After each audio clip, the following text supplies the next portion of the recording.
I mean, the reports I saw this morning are that he's raised the number to 40 billion. Right. The reason he's doing it, he has said that he won't give them the money if Milei loses. So he is attempting in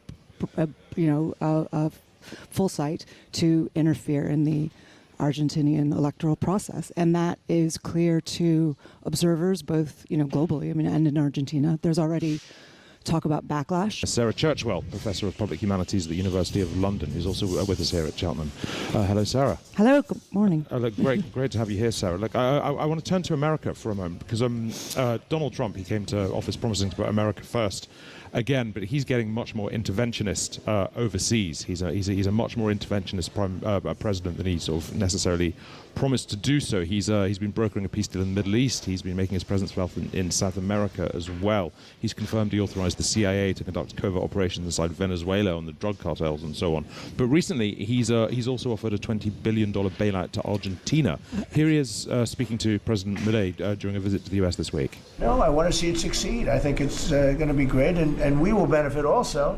But it's not that big a benefit because it's not that big a country, but it's a very important country, and it's a country that can be very successful. There are some countries that will never be successful. This is a country that has great potential if it has the right leadership, and you have the right leadership with this man right here.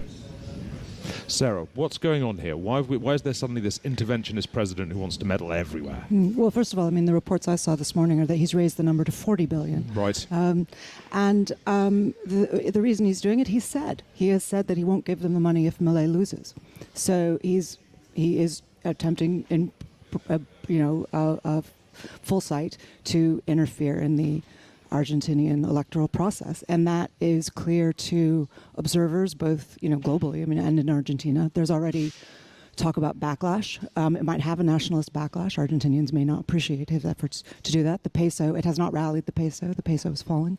So it's not clear that it's working. And, you say he's doing a lot of intervention, but a lot of people are pointing out that in all of the areas that you just mentioned, the Middle East as well, being an obvious one, there are, as is often the case, Trump doesn't really have strategies. He has optics, right? And in each of these, there are optics that he is, visibly working, and then we'll see whether it actually has the lasting effect that he's claiming it's going to have. Do you think he's had an epiphany, if that's the right word? Do you think he's realized that the kind of American retreat that he promised proudly, the isolationism, is in fact a sacrifice of American influence and it's not what he wants to do? Or is that ascribing far too much plan and reason? Yeah, I think it's absolutely doing that. I think we have he's shown no evidence over his life of being somebody who's capable of having an epiphany.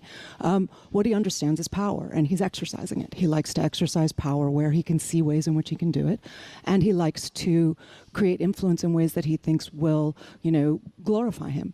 So, the part of the Middle East process, it looked like to a lot of people as if he suddenly got interested because the Nobel Peace Prize was being talked about and everybody knows he wants to win it. So he muscles in and announces that he's going to have, a peace deal.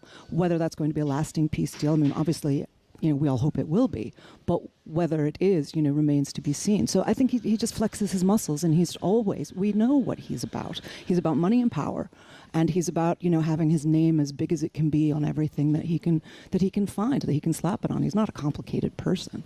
Bruno, part of the picture here has got to be an American realization that if the world isn't America dominated, it's going to be somebody else dominated. Yeah, but I don't think Trump was ever an isolationist. I think this was a misconception and a misunderstanding. He is a unilateralist. He likes to be present everywhere, to be involved everywhere, to have an influence everywhere, and to do it on his own terms, on America's terms, or in fact on his own terms, rather than following rules and following institutions. Look, turning to Argentina specifically, what's the appeal of Milei for Trump? What's the bond there? Well, I think he's got very similar politics, right? So this is, clearly a kind of Argentina first. He says he's a MAGA guy. That's what Trump came out and said. So he sees him as being, one of his tribe. Now, it's important to note, I think, for, talking about foreign policy, but thinking about how it plays out at home. We are in the midst of a government shutdown in the U.S. So he's just promised 40 billion American tax dollars when American government workers are not being paid in the midst of a shutdown that's being fought over health care that people can't pay for.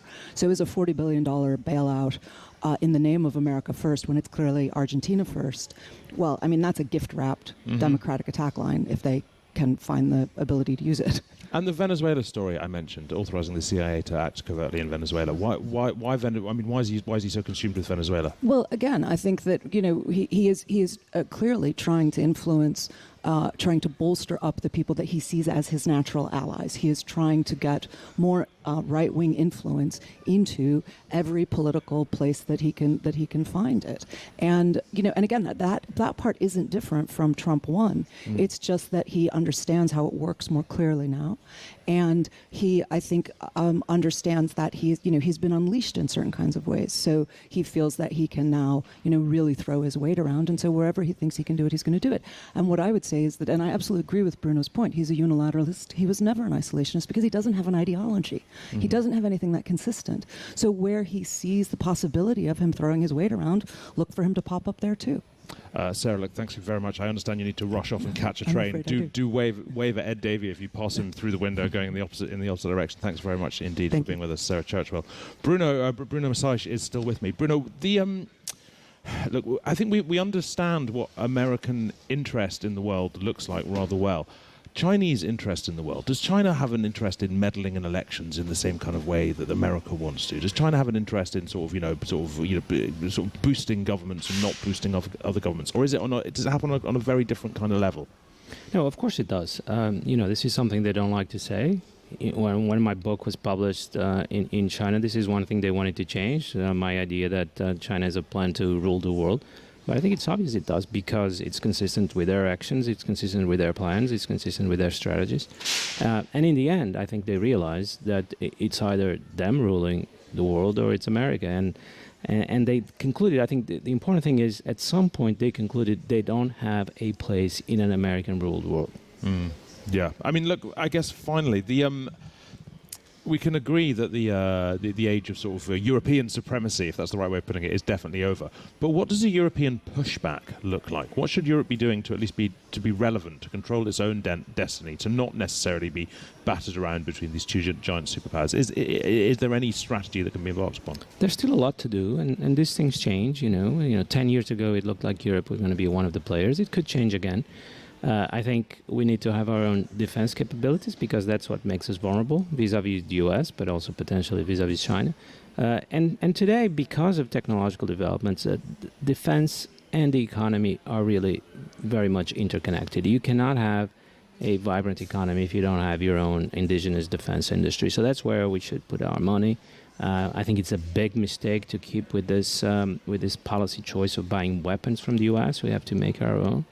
And hopefully there will be changes there. Well, look, the book is World Builders, Technology and the New Geopolitics. Bruno Massage, thank you very much indeed for being with us. We're going to work very much with the president. We think he's going to win. He should win. And if he does win, we're going to be very helpful. And if he doesn't win, we're not going to waste our time. We're confident that the president's party will and the coalition will do well in the election. And this aid is predicated on robust policies, and going back to the failed Peronist policies would cause a U.S. rethink.